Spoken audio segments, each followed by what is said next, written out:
Welcome back to my channel. My name is Ruth Ann. I own Abundant Blooms Flower Farm. I farm in West Michigan, Zone 6A. I'm going into my 6th year of flower farming. I have about an acre in production, but there's a good third half of that acre that is very young perennials and woodies that I'm not harvesting off of or not harvesting much off of. And I sell primarily direct to florists, directly from my farm to florists. So that's just a little tiny recap about me. And in this video, I just think it's really fun to know where people come from and what their story is. I think stories tell us about who we are and let you know about who I am and where I'm coming from. And so I'm just going to kind of talk you through the evolution of the 5 years of my flower farm. So, and then a little bit about me as a person also, because that's all intertwined, right? So, basically, I started my flower farm in 2020, but so how did I even want to be a flower farmer? So, little tiny background about me. I have never ever dreamed of being a flower farmer. I did not grow up in agriculture. I never thought that. I didn't go to school to be in agriculture or anything. I actually went to school to be a nurse, and I graduated from Calvin College, where I went to school, and I became a nurse, and I joined the Air Force. So right out of college, 2009, I joined the Air Force, and I worked as a nurse in the Air Force, active duty, for just under 7 years, almost 7 years.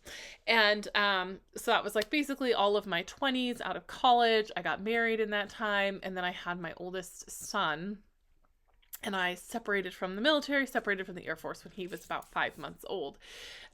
Basically, I didn't want to deploy and have babies.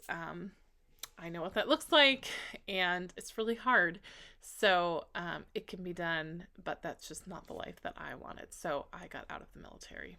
I'm trying to get some better lighting here. So I got out of the military, and after my son, he was about 5 months old, my oldest son.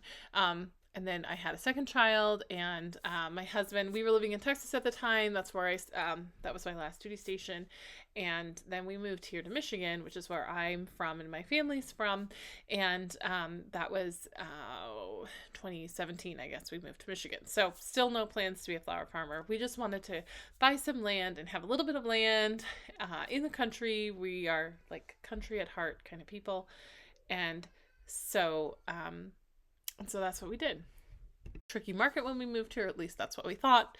Compared to today, it doesn't seem so bad, but really thankful and just felt so blessed to find land. We bought 2 acres, and then we built a house on it. We lived in my parents' basement for 9 months, and then we moved into our home. I was pregnant with my 3rd child, and it was interesting transition going from being full-time, not just a nurse, but a nurse in the military, and having all of these responsibilities from being in the military, and then separating from all that, becoming a stay-at-home mom, and having 3 children very, very close in age. My oldest 3 children are less than 3 years apart. So very quickly had 3 children, and like I said, I was pregnant with my 3rd child when we moved into our house here in Michigan. So we'd relocated to Michigan. My husband was working full-time, and I was staying at home. And as we were building our home, we lived with my parents, and we drove often to our property to check it out. And we drove past this little flower farm. And I didn't know this, but it was their 2nd year of flower farming, because we had just relocated to the area. I had lived here previously, but I hadn't lived here in 8 years. And so we were driving by this little flower farm, and I think I stopped a couple of times and just looked at her flowers at her roadside stand. And funny enough, I think I mentioned I graduated from Calvin College, and my very next alumni magazine that we get, she was this farm, 3-acre farm, Lori Hernandez, some of you may know her. She has a pretty big following on Instagram.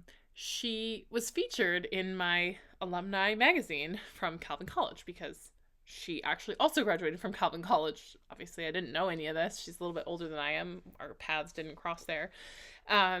So I just was oh, that's that little flower farm I drive by all the time on my way to our property. And so just kind of, oh, okay, that's interesting. And then I just started seeing all these things about Floret, and And I just thought, I could do that. I could grow flowers. That sounds so fun. One time I was seeing things from Floret, which I had never heard of, didn't know anything about that. And so just kind of like all these different things kind of came together. I was pregnant. I didn't start my flower farm then. Like I said, I think this was 2018, like early 2018. But I was intrigued and I thought, well, we have land. We have 2 acres. We had bought a cornfield. So we had like, it's relatively flat and cleared land. So, totally possible to have a flower farm. So then I bought my first book, which is right here, the cut flower, must have been, Cut Flower Garden. This one from Floret. That's her first book. And I think I got that for Christmas or something. And I thought, well, I'm just going to see if I can grow flowers. So I had a baby in 2018. I didn't grow any flowers. I didn't do anything. Just sort of had this seed percolating in my mind. 2019, I grew some flowers. And I grew flowers and I just could not believe how many flowers grew. I mean, my cosmos were like trees. They were taller than I was and they were so beautiful. It was so fun. And it just was super fun. I kind of went from this, Air Force, nurse, working full-time, working really hard, to staying at home with these 3 little kids. And it was a difficult, sometimes lonely transition. And it was hard. And I just was having a hard time with it. And so then I had this hobby to grow these flowers, to be outside with my very little children and working out in the garden and giving them shovels and spades and planting little seeds and bulbs and different things. And it just was really delightful. It just was really fun. So then the next year, 2020, I decided to grow flowers and sell them. So of course it's the pandemic, which obviously I wasn't planning, but so I had been planning this for 2 years probably. So then, here it starts and COVID hits. I had no idea how to sell flowers. I mean, maybe there were some of the resources. There were definitely not as many resources in 2020 as there is today. There were some, but not nearly as many. There were not nearly as many podcasts about it or things, but I had been told about Lisa Mason Ziegler and the Gardener's Workshop, and she became my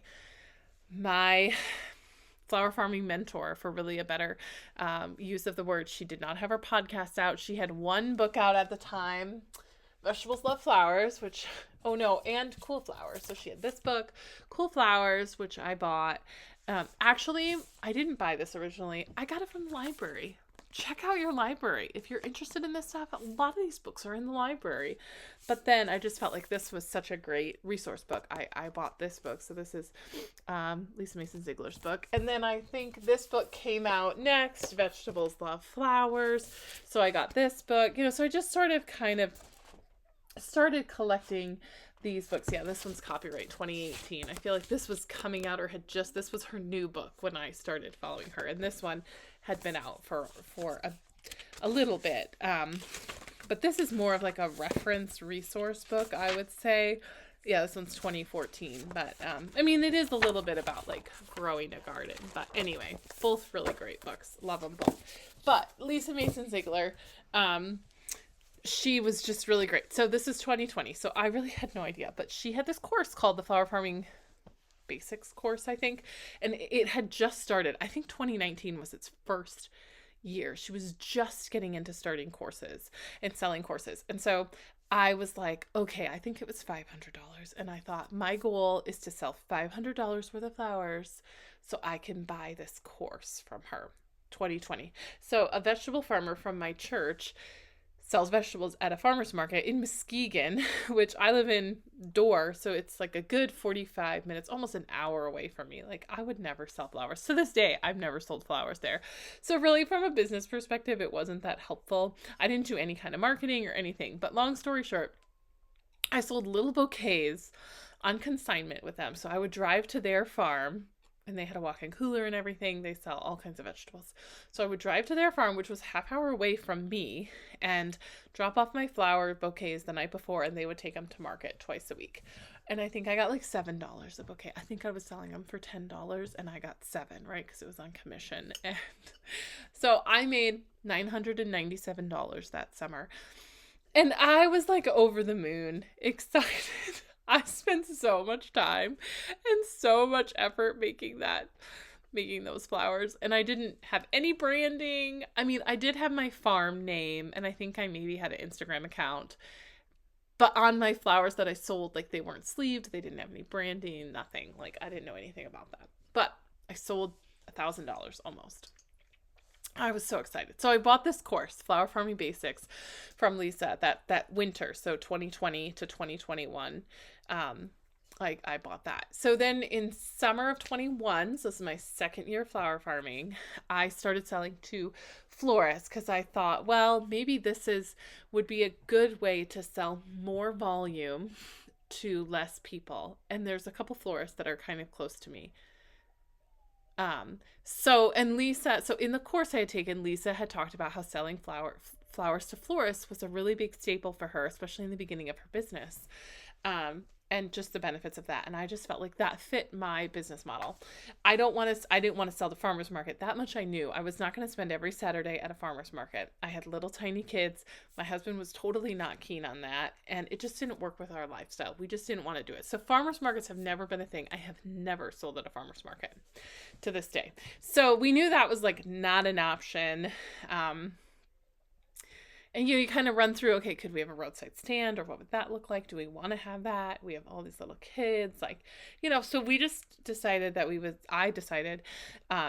process of elimination kind of, and I would sell to florists. So I did. That's what I started doing. 2020, I sold to 3 florists.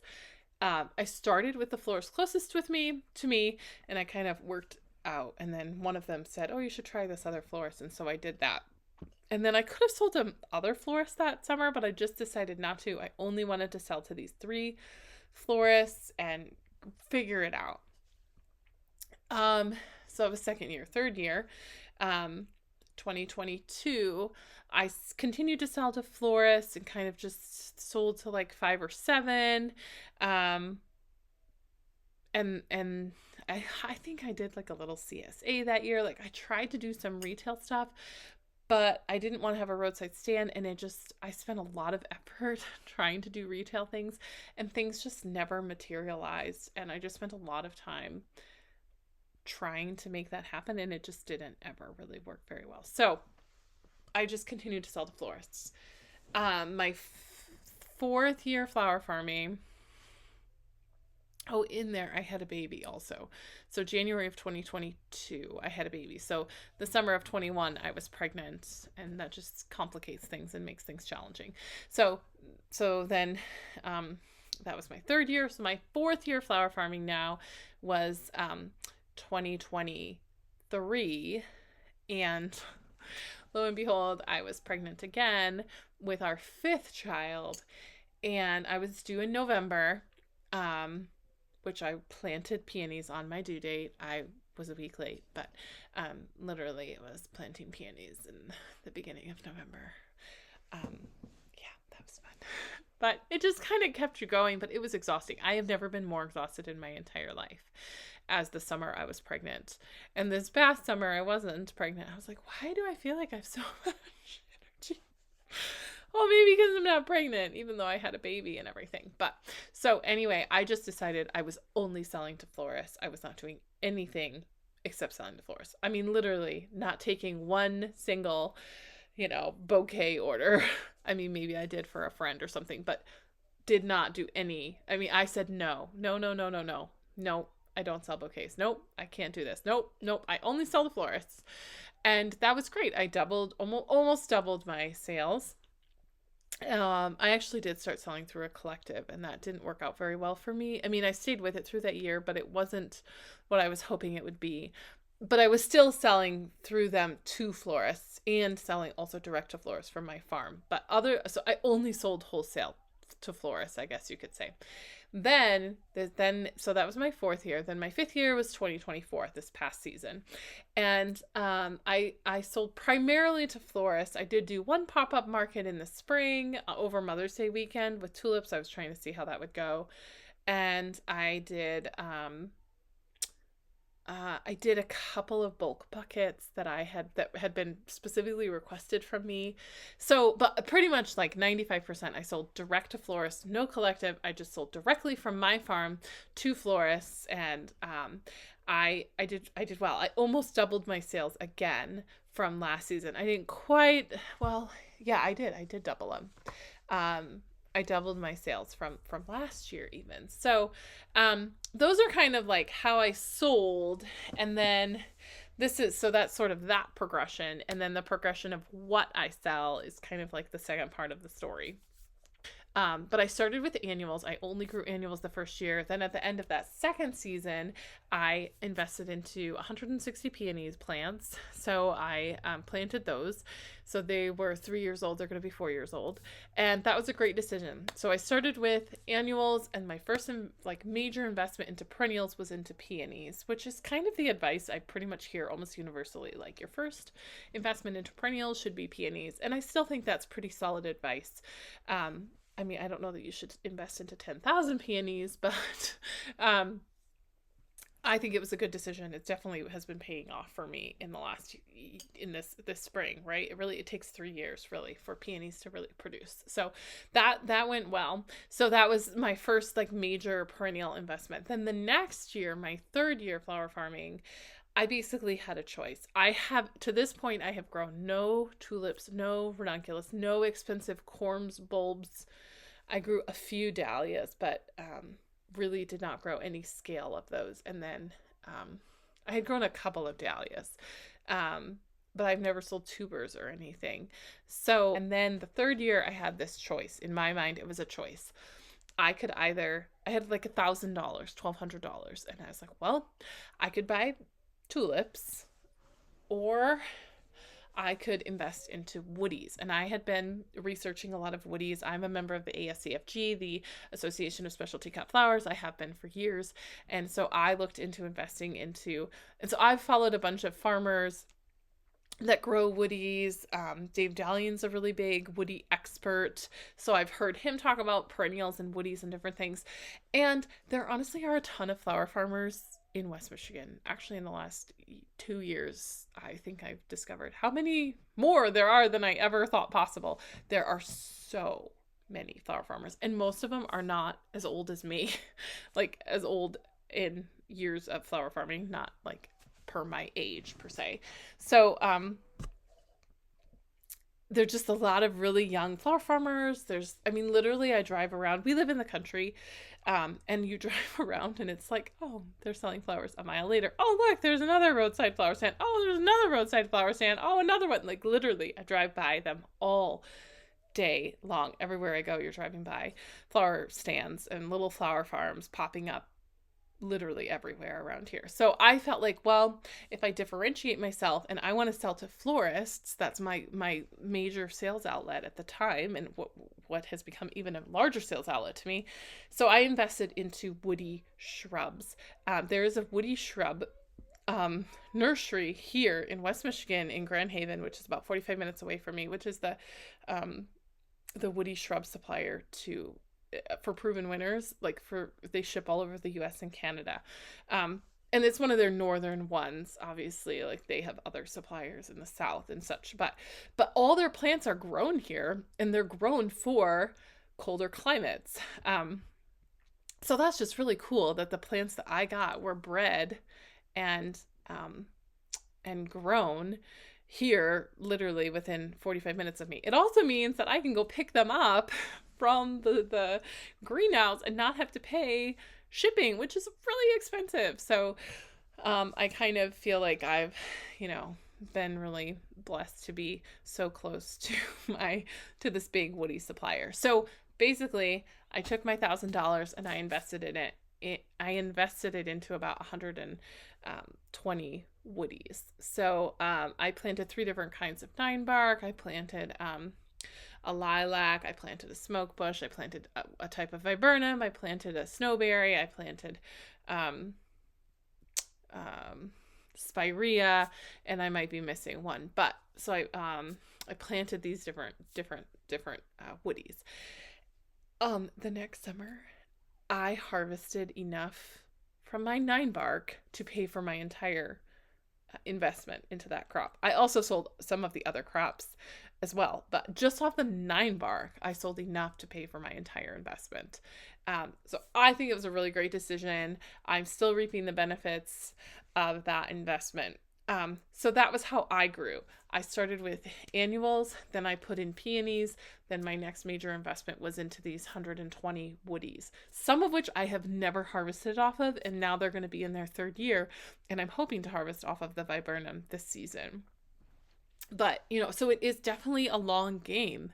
However, I now have all these customers that really want this product, and most flower farmers in my area do not have woodies. They don't have them. So then after that, I kind of realized like, wow, this is a really, one, it's kind of fun. 2, it's easy. Like woodies are easier. Like I don't have to plant them every year. I do have to prune them, and you do have to fertilize them, and you do have to water them until they're established. But really after that, these are more drought tolerant. They're more tolerant to the weather changes. They're more tolerant to drought and rain and different things. And so then my 4th year, so that was my 3rd year, right? My 4th year, I started investing into more perennials. I planted some baptisia, and I planted some other stuff. But honestly, my 4th year of flower farming, I was pregnant. Remember, I was pregnant with my 5th child. And I kind of went into, like just maintenance mode. I really didn't do any major expansions. I just sort of maintained, and that was a really good decision. I just didn't have the energy or the capacity, pregnant with my 5th child with 4 other very small children, to do anything else. So my 4th year was just like a maintenance year. However, I did one other very important thing. You might have noticed what I don't have. So wardrobe change. Just kidding. It's a new day. Okay.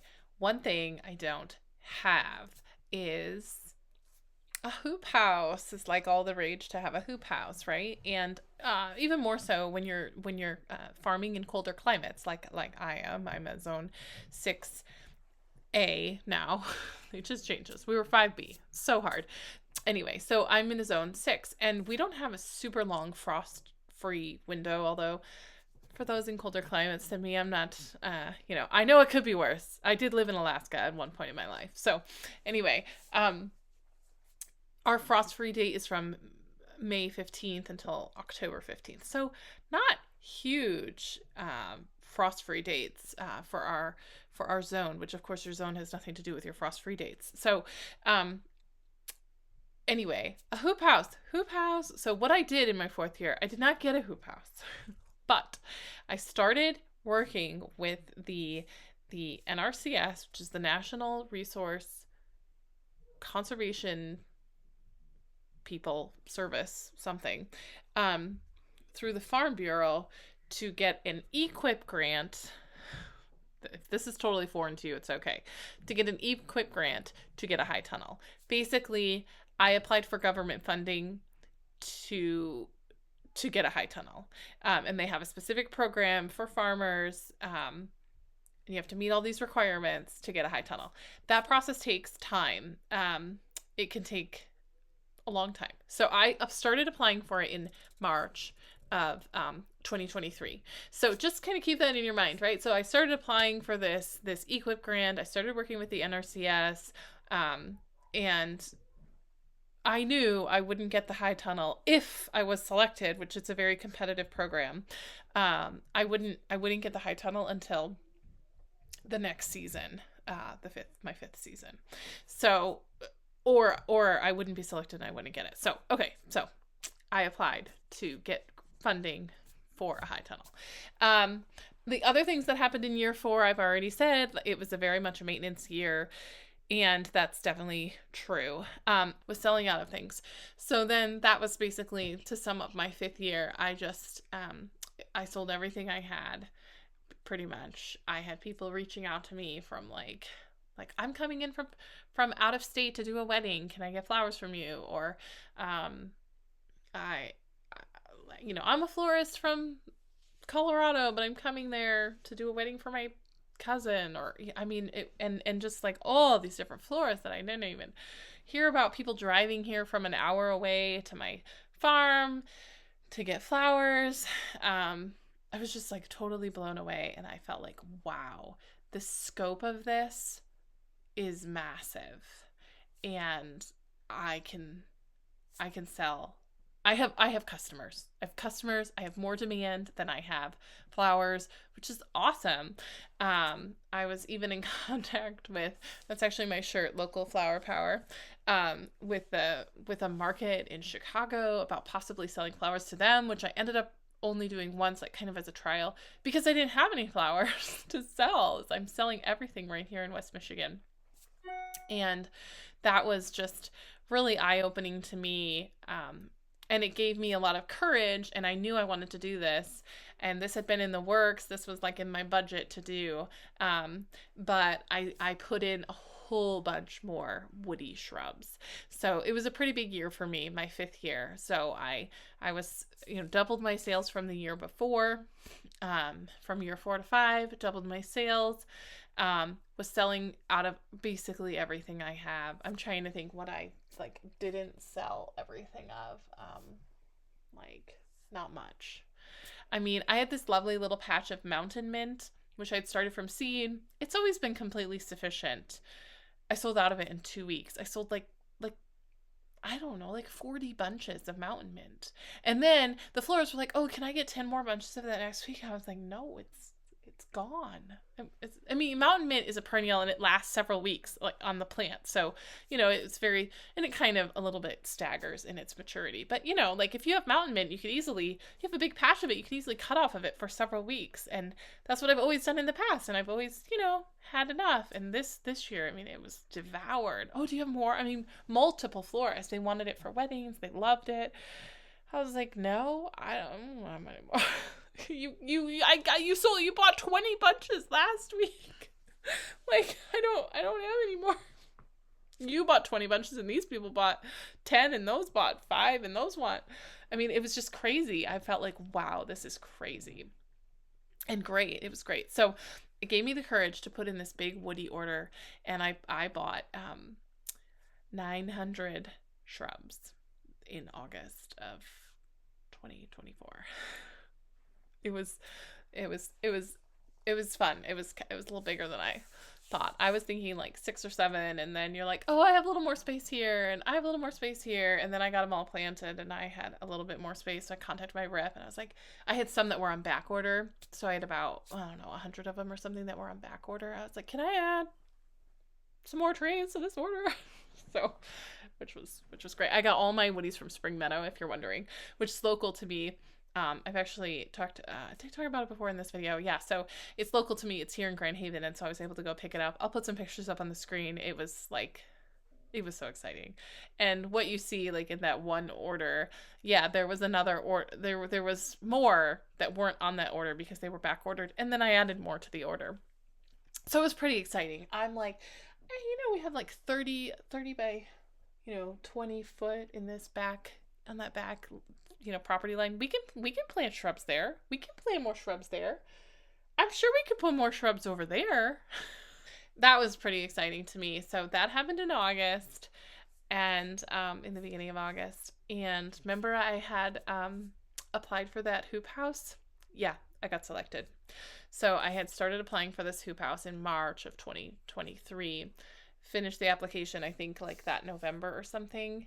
And then I didn't know if I was selected until 2024. I can't remember June, did I hear? May, I heard that I was selected for the high tunnel.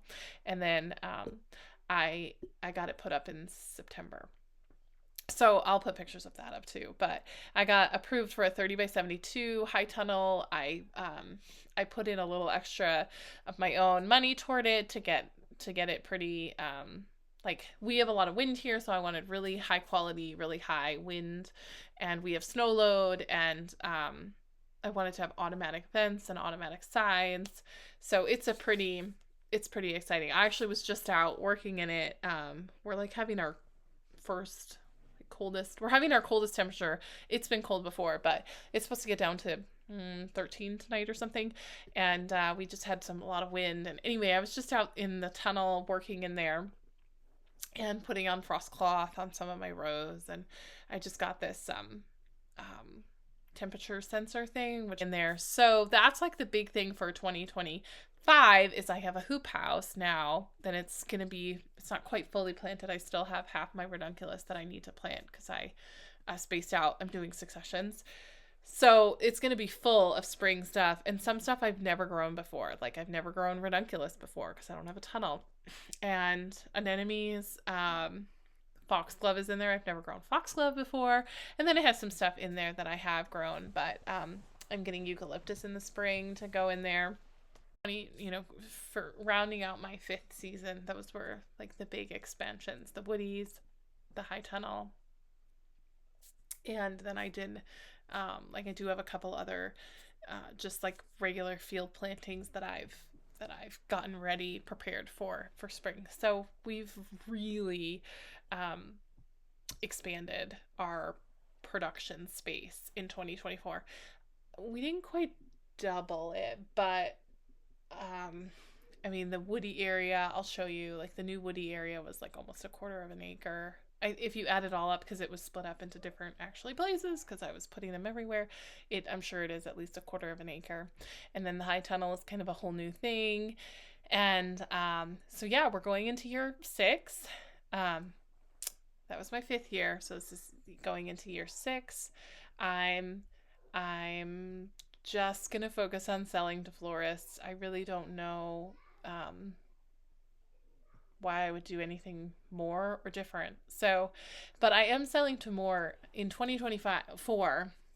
In my 5th year, I did start selling to more wedding and event florists. I had primarily sold to mostly shop florists and like maybe a wedding and event florist, but that's what really took off in my 5th year was, I had sold to a couple before, but it just was like kind of exploded in 2025 or 2024, sorry.